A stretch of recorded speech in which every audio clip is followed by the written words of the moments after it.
नमस्कार दोस्तों, आज हम मिलकर समझेंगे अपनी हेल्थ के बारे में कि हाउ टू स्टे हेल्थी। हम कैसे अपने लाइफ में थोड़े से चेंजेस ला के अपनी हेल्थ को सही रख सकते हैं। ना कि सिर्फ फिज़िकल हेल्थ को, हम बात करेंगे कि मेंटल हेल्थ भी कितनी ज़रूरी है इसमें, और मेंटली हेल्थ के साथ ही हम अपनी फ़िज़िकल हेल्थ को कैसे मेंटेन रख सकते हैं। ठीक है, तो अगर मैं बोलता हूँ कि अगर आज आपने मेरी ये पूरी वीडियो देख ली तो मैं प्रॉमिस करता हूँ आपसे कि यार आपको 80% की जो बीमारी है ना, आप उनको अपने कंट्रोल में ले लोगे। ऑल नो कि we should be fit as required, not comparison to other peoples. Okay, ये नहीं कि यार हमारे बहुत मसल्स हैं, हमारे क्या बोलते हैं थाइज, सिक्स पैक्स हैं तो हम हेल्थी हैं, ऐसा कुछ नहीं है यार। अंदर से हम हेल्थी मीन्स कि आप कैसे डीप विद इन अपने आप को आप अंदर से क्या फील करते हो। ठीक है, अब हेल्थ के बारे में समझने से पहले हम सबसे पहले ये समझना हमें ज़रूरी है कि हम ये अगर हेल्थ की बात करते हैं तो किसके लिए बात करते हैं। ये बॉडी की जो स्थूल बॉडी हमें दिख रही है, हम इस बॉडी की बात करते हैं। ये बॉडी बनती कैसे है, जैसे आपने अपनी स्टडी में पढ़ा होगा कि ये बॉडी 5 चीज़ों को मिलके बनती है।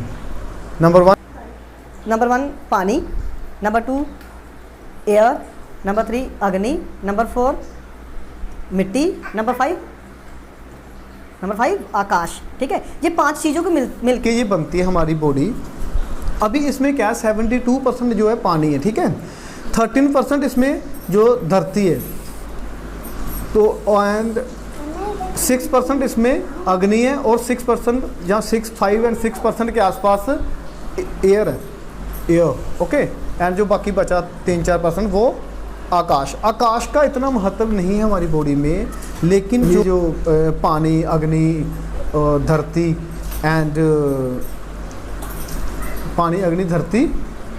एंड हवा, इनका बहुत बड़ा रोल है यार हमारी हमारा फिजिकल फिटनेस के बीच में। ठीक है, अभी हम देखो, जो ये तो नंबर 1 ये चीज़ होगी। नंबर 2 ये है कि हमें इस बॉडी को चलाने के लिए क्या चाहिए, एनर्जी, जो कि हम लेते हैं फूड से। मोस्ट प्रॉब्ली हम ये समझते हैं कि हमें फूड से एनर्जी मिलती है, और यस यहाँ तक तो साइंस ने भी कॉन्कर कर लिया कि 60% जो एनर्जी है ना, वो हमें सूरज की रोशनी एंड जो हम सांस लेते हैं उससे और धरती से, इस तीनों चीज़ों से हमें 60% एनर्जी मिल जाती है। बाकी बची 40% एनर्जी। अभी जो बाकी 40% एनर्जी बची है वो हमें मिलती है फूड से।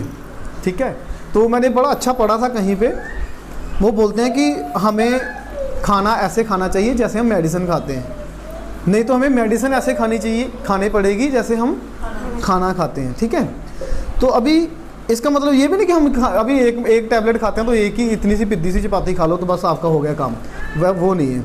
इसका मतलब ये है कि जैसे हम समझते हैं कि यार अगर फीवर हुआ तो हमें क्या पैरासीटामोल खानी है, या फिर हमें डिस्प्रिन खानी है। जैसे हेडेक पे आप डिस्प्रिन खाते हो, पैरासीटामोल खाते हो अगर आपको फीवर होता है, तो इसी तरह समझ के हमें कि यार हमारी बॉडी के लिए क्या सही है, वो हमें कैसे पता चलेगा क्या सही है। हमारी 3 मूल वृत्तियाँ, हमारा जो मूल आधार है कि वो है बात, पित्त एंड कफ। ठीक है, ये 5 एलिमेंट्स आ गए आपके। कौन कौन से बताओ।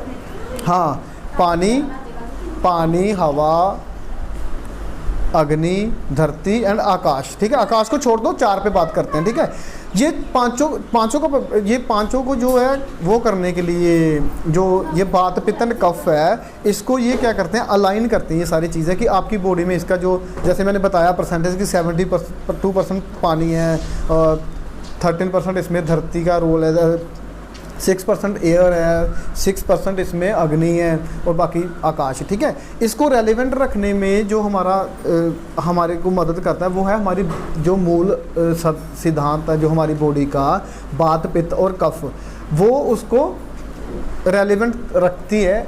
उससे हमारी सेहत को, मतलब सेहत हमारी बोलते हैं हम कि फिट रहते हैं हम उसकी वजह से, या फिर हमारा क्या बैलेंस रहती है वो सेहत। ठीक है, अभी क्या होता है कि जैसे ही वो बात, पित्त एंड कफ बिगड़ती है, जैसे बात का मतलब वायु का मतलब गति देना मतलब शरीर को एनर्जी, ये सब चीज़ें। कफ रहती है चिकनाहट में, चिकनाहट है तो हमारी बॉडी में जो फ्लेक्सिबिलिटी, मूवमेंट, ये सब चीज़ें होंगी, ये चिकनाहट में आती है। इसमें कफ का बहुत बड़ा रोल है, ठीक है। और वायु जो बात पित्तन कफ, पित्त है, पित्त अग्नि का रोल देती है, जो हमें खाना डाइजेस्ट होता है, या फिर क्या बोलते हैं जो बॉडी का हमारा टेम्परेचर है, वो सब चीज़ों को मेंटेन करने के लिए, खाना डाइजेस्ट करने के लिए, उसे एनर्जी प्रोड्यूस करने के लिए। ओके, तो ये इस वजह से हो गया ये चीज़ें। तो अभी इसको हम कैसे अलाइन कर सकते हैं, ये समझ के कि ये बात पित्त और कफ, इनमें से हमारी प्रकृति कौन सी है, हमारी प्रकृति कौन सी है इनमें से बात पित्त और कफ में, वो कैसे जानना है। जैसे सपोज करो कि आपको अगर वायु बढ़ रही है तो गति बढ़ रही है। गति बढ़ने का मतलब कि आपकी बॉडी में ड्राइनेस आना शुरू हो जाएगा, और जो लोपियों वगैरह की प्रॉब्लम्स रहती है, ये सब चीज़ें इसकी स्टार्टिंग की जो प्रॉब्लम्स है, ये अगर आपकी बॉडी जैसे लिप्स ड्राई हो जाते हैं, तो ये सब चीज़ें किसमें आती हैं, वायु के बढ़ने से, ठीक है। इसी तरह अगर आपकी पित्त बढ़ जाती है, पित्त बढ़ती है तो आपको क्या होता है, बड़ी गर्मी फील होती है, पानी पीने का बार बार मन करेगा। अगर आपको यूरिन लगता है बहुत ज़्यादा, लेकिन आप करने जाते हो तो बहुत दिक्कत रहती है, या तो फिर पेन जैसा फील होता है, बहुत कम मतलब यूरिन पास होता है ना, तो समझ लो कि आपकी पित्त बढ़ी हुई है। इसी प्रकार अगर आपकी कफ बढ़ गई है तो आपको क्या, जैसे कफ तो आप सिंपल मीनिंग है, फिर कफ बढ़ गई है तो आपको क्या बोलते हैं, प्रॉब्लम, ऐसे मूवमेंट में भी प्रॉब्लम आएगी। आपकी जो ये बोन्स हैं, ये जैसे साउंड करती है ना कड़कड़ कड़कड़ करके, तो समझ लो कि आपको कफ की प्रॉब्लम आ गई। तो इनमें प्रॉब्लम आएगा तो हमारा देखो बॉडीज़ में क्या है, जैसे आप साइंस ने भी आपको बताया होगा, आप लोगों ने भी समझा होगा कि हमारी बॉडीज़ में बिल्कुल नन्हे नन्हे परमाणु होते हैं। नन्हे नन्हे परमाणुओं को मिलके, ठीक है, नन्हे नन्हे परमाणुओं से मिलके टिश्यू बनते हैं। वो टिश्यूज से मिल के मसल्स बनते हैं, ठीक है। मसल्स का मिल के जो हमारे क्या है, ये मसल का मिल के हमारे बॉडीज़ के पार्ट बनते हैं, है ना। तो जो ये बात पित्तन कफ है, जब वो अपने सही पैरामीटर में नहीं होती, वो थोड़ी सी भी वो बिगड़ती है, तो जो हमारे वो सीधा कहाँ पे काम करती है, परमाणुज पे। तो जो हमारे परमाणुज हैं काम करती है हमारे परमाणुज पे, ठीक है। हाँ, तो जब परमाणु, जैसे सपोज करो कि आपका परमाणुज बढ़ गए, परमाणुज नहीं बढ़े, आपके पित्त बढ़ गया, ठीक है। जैसे आपका पित्त बढ़ा तो आपने क्या, वो वैसे से ज़्यादा पित्त वृत्ति के जले हुए, मतलब अग्नि के ज़्यादा परमाणु आएंगे अंदर में से, अग्नि के परमाणु आएंगे तो फिर आपकी बॉडी में क्या हो जाएगा, गर्मी बढ़ जाएगी, समझ रहे हो।